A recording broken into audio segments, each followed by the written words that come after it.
রেহাই পায়নি সেই 1,500 বীর সৈনিকদেরকে স্মরণ করছি, যেই শাহাদাতের রক্তের মাধ্যমে আজকে বাংলাদেশ থেকে ফ্যাসিবাদ মুক্ত হয়েছে, বাংলাদেশ থেকে ফ্যাসিবাদ উৎখাত হয়েছে।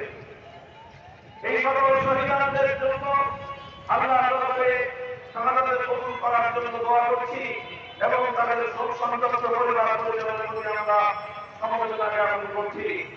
শ্রদ্ধা জানাচ্ছি ওই সকল মায়েদেরকে যারা এই ফ্যাসিবাদ বিরোধী আন্দোলনে নিজেদের সন্তানদেরকে সাহস দিয়ে রাষ্ট্রপতিকে আসার জন্য উৎসাহ দিয়েছিলেন।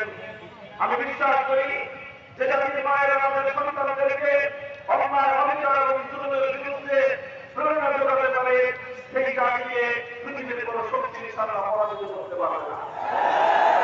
আজকের বিজয়ের এই মুহূর্তে আমি এই ঐতিহাসিক বিজয়ের যারা মুখ্য ভূমিকা পালনকারী সেই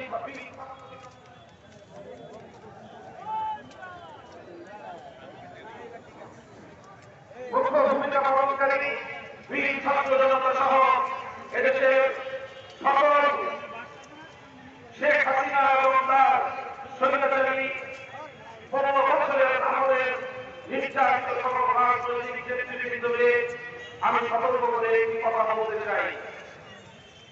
স্বাধীনতা অর্জন করা যতটা কঠিন, স্বাধীনতা রক্ষা করা তার চেয়ে বেশি কঠিন। আমাদের বাংলাদেশের অতীতের তিক্ত অভিজ্ঞতা রয়েছে।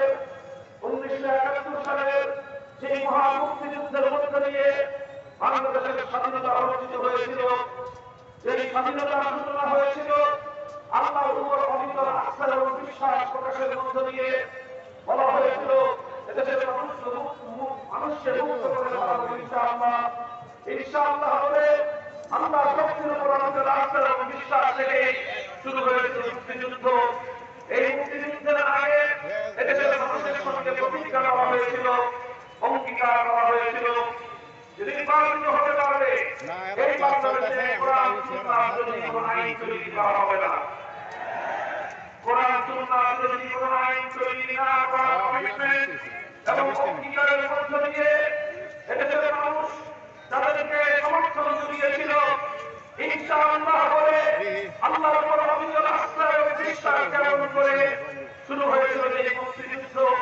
1971-এর 16 ডিসেম্বর সেই মুক্তিযুদ্ধে বিজয় অর্জন হওয়ার কয়েক মাসের মধ্যেই এদেশের মানুষের হাজার বছরের ঐতিহ্যকে পুনরুজ্জীবিত করে এদেশের মানুষের চিন্তা চেতনা এবং তাদের অভিপ্রায়কে ডুবায়ে তোলে।